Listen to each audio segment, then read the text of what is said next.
pessoal, vocês vão ver aqui que eu estou com a mesma roupagem, né, daquela aula do aviso prévio que a gente acrescentou, né, em conjunto com o aviso prévio, essa análise, porque a gente, como disse, o módulo 0 não diferente de todos os outros que compõem o estágio trabalhista, assim como o módulo, por exemplo, do PJE Cálculo para Advogados, que fala sobre a prática do cálculo trabalhista durante todo o percurso judicial, né, a importância dele e a praticidade dele. Todos esses módulos, todos os módulos do estágio trabalhista, as aulas do estágio trabalhista, ela vem da necessidade de vocês superar determinados obstáculos.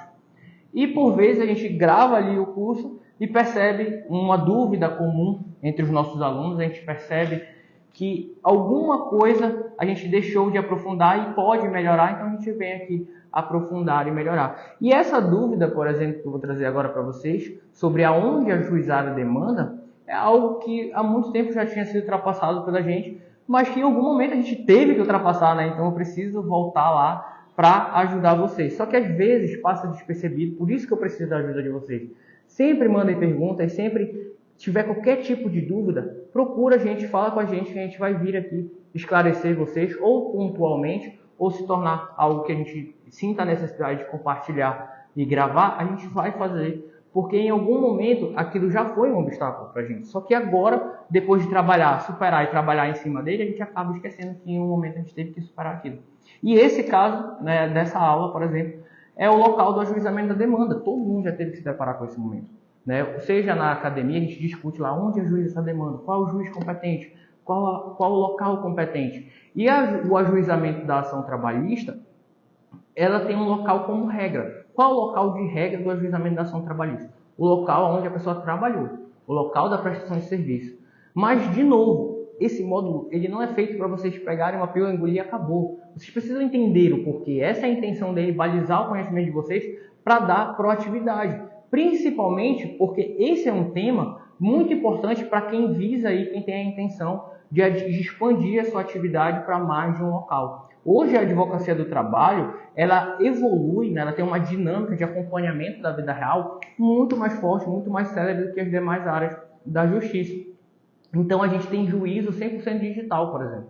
A gente ama e usa em excesso o juízo 100% digital. Por quê? Porque ele permite que a gente entre na audiência através de um link e que as testemunhas seja facilitado o acesso à audiência através de um link. Quem advoga, quem vive a prática da advocacia sabe o quanto é difícil, o quanto a gente tem um trabalho aí para levar a testemunha, para se sentir confortável de participar, e às vezes ela está num local diferente, ela tem que sair do trabalho, agora a gente pode enviar um link. Então isso é muito bom, isso favorece demais a advocacia do trabalho. Só que aí entra a discussão, então eu posso ajuizar em qualquer lugar? Teoricamente sim. Por quê? Porque o local onde a pessoa trabalhou é o local certo, é a regra, é o local certo não, entre aspas, é a regra aonde deve ser ajuizada a demanda. Mas por quê? De onde veio isso? Por que a gente colocou isso como regra? Pessoal, se vocês perguntarem para qualquer advogado trabalhista durante esse período aí histórico que a gente vem mudando, né, o acréscimo da tecnologia, a gente sabe que uma das provas principais do direito do trabalho é a prova testemunhal. A gente utiliza muito a prova testemunhal, só que ela vem perdendo força. Essa utilização ela vem perdendo força, por quê? Porque hoje em dia tem muito WhatsApp, tem muita prova que ela acaba sendo digitalizada, tem Instagram da empresa colocando lá a foto do funcionário.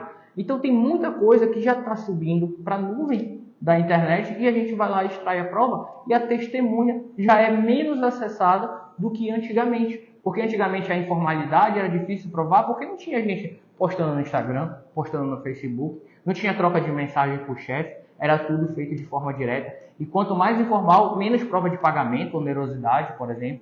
Eu não sei se a gente já falou sobre os requisitos nessa altura do campeonato, né? A gente está aqui no final falando sobre ajuizamento. Então, nessa hora, vocês começam a entender o porquê a prova testemunhal era tão relevante durante esse período histórico da advocacia do trabalho. Ela continua sendo muito relevante, mas antigamente eu queria disputar a testemunha, fazia um precatório. Hoje isso ficou impraticável. Por quê? Porque eu mando o link. Ela entra no link. De lá, da onde ela estiver, do estado que ela estiver. Então, a advocacia tinha como regra do trabalho o ajuizamento da demanda no local onde a pessoa prestacionava o trabalho, porque ali estavam as provas que ela ia utilizar. Então, isso facilitava muito o acesso à justiça, porque ela ia atrás de um funcionário para servir de testemunha que estava naquele mesmo local. Então, o ajuizamento da demanda, né, ele servia para facilitar o local da prestação de serviço, servia para facilitar o convencimento do juízo sobre a situação que ocorreu. Então, o juiz daquela localidade vai ter mais noção, vai ter mais percepção sobre o trabalho que acontece naquela localidade. Então, tudo isso é o que visava a gente resguardar, usar como regra aquele local da prestação do serviço onde o funcionário trabalhou como o ajuizamento da demanda. Só que existem situações de funcionário que ele transita pelo Brasil inteiro, né? Existem situações de funcionários que moram em um local e vão atuar em outro. Então, a pessoa é do norte, ela vai atuar, né? Foi convidada para trabalhar lá no sul e ela vai. Por quê? Porque é trabalho. Então, ela se muda para o sul do Brasil para atuar ali e depois, quando ela é dispensada, não tem por que ela ficar ali. Por quê? Porque todo o ambiente social dela está no norte, então ela volta. E aí, nesse momento, pedir para ela, para que ela vá ao sul do Brasil só para entrar com a ação, é altamente dispendioso. Isso faz praticamente dizer para ela, olha, tu não tem acesso à justiça. Não vai poder acessar a justiça. Então, a competência, apesar de ter como regra o local da prestação de serviço, isso não era uma competência absoluta. Justamente por essas situações nômades de trabalho. O trabalhador morou aqui, nasceu aqui, vive aqui, e se mudou para outro estado para trabalhar. E isso era muito comum. Isso fez com que empresas, inclusive de forma maliciosa, trouxessem funcionários de outro local, porque isso diminuía a chance de ele entrar com uma demanda contra ela. Porque ele precisava entrar no local da prestação de serviço e ele não ia conseguir, porque ele ia ter que voltar para o estado dele, para a cidade dele, aonde ele tem amparo, quando ele fica sem emprego. Entenderam como funciona? Então, na prática, a gente tem todo esse resguardo. Só que, como eu mostrei para vocês, não é uma regra, mas não é algo que é absoluto. Então, a competência, ela sempre, não é algo novo, ela sempre teve a característica de ser relativa, uma competência relativa justamente para essas situações, para quando a pessoa volta para o local dela, às vezes a empresa é gigantesca, ela tem inclusive sede na cidade dele, e aí ela pode enviar um preposto, era muito mais fácil para ela e participar do processo do que aquele funcionário. E lembra da proteção do trabalhador? Então, a regra da competência relativa também vai atrás desse princípio de proteger ele, de garantir o acesso à justiça, que também é um princípio de regra geral, e a gente operacionaliza isso com a competência em razão do lugar sendo relativa e não absoluta. Então, por várias vezes, vocês vão poder levar isso ao processo. Ajuizei o processo em determinado estado diferente. Por quê? Porque agora ele mora lá. Mas, teoricamente, não teria nem que justificar. Tu pode ajuizar aonde tu quiser. Tá? Tu pode ajuizar aonde tu quiser. Só que hoje em dia, como a advocacia do trabalho é digital, é virtual, com o juízo 100% digital, isso se torna cada vez mais irrelevante, mas é importante que tu coloque no local da prestação de serviço por conta do juízo ter toda essa análise ótica do local, entendeu? É diferente, ele tem uma percepção melhor em relação a isso. Então isso ajuda muito, até porque ele pode ter demandas parecidas ali com a mesma empresa, no mesmo local. Então ele vai colher diferenças, ele vai colher resultados de outros processos para fazer uma análise mais aprofundada. Então a gente respeita o local do ajuizamento, mas às vezes é estrategicamente melhor ajuizar aonde ele está. Porque, por exemplo, às vezes, embora a gente tenha a advocacia 100% digital na Justiça do Trabalho, às vezes tu vai transitar para uma presencial, para uma audiência presencial por conta da peculiaridade do caso.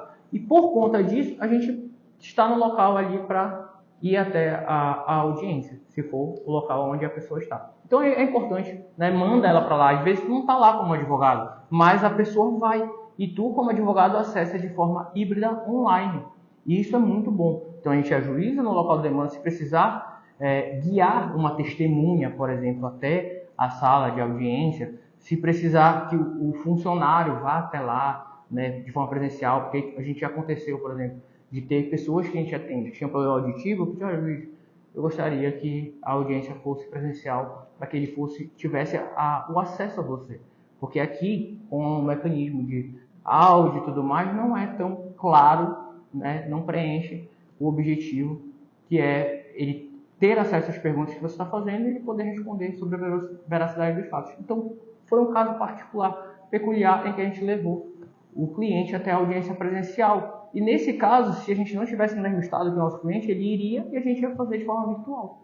Entendeu? Então, por particularidade, a gente pode pedir isso e utilizar o meio virtual como algo a agregar. Tá? Não vai ficar aprisionado no meio virtual, mas também não vai ficar aprisionado a essa competência. E detalhe, hoje vocês vão ver aí no índice remissivo que a competência e razão do lugar tem que ser questionada até 5 dias depois da notificação. Depois de passar esse prazo, se torna absoluta. Depois de passar do prazo para discussão se a competência é naquele local ou não, se torna absoluta.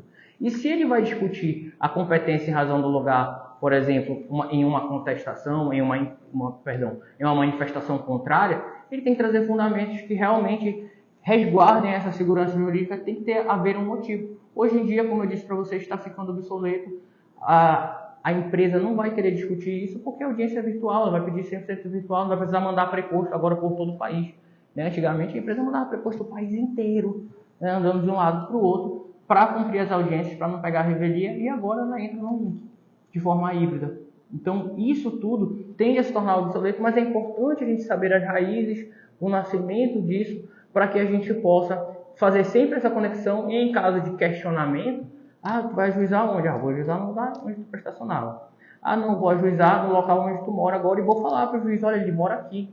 Então, eu prefiro que seja aqui porque isso facilita o acesso, porque ele vem até o escritório, por exemplo. Vou ajuizar aqui porque o escritório fica aqui. Então, essas discussões vocês podem levar ao processo e o juiz vai julgar em detrimento do caso concreto. Tá bom? Essa é uma aula bem prática, porque do dia a dia vocês vão identificar as situações que vocês vão operacionalizar essas informações ou não. Ou tu vai seguir a regra de ajuizar aonde ele trabalhava, ou tu vai ajuizar em outro local e vai operacionalizar isso informando ou não. Às vezes não informa porque tu ajuizou em outro local, porque como eu disse, a competência é relativa.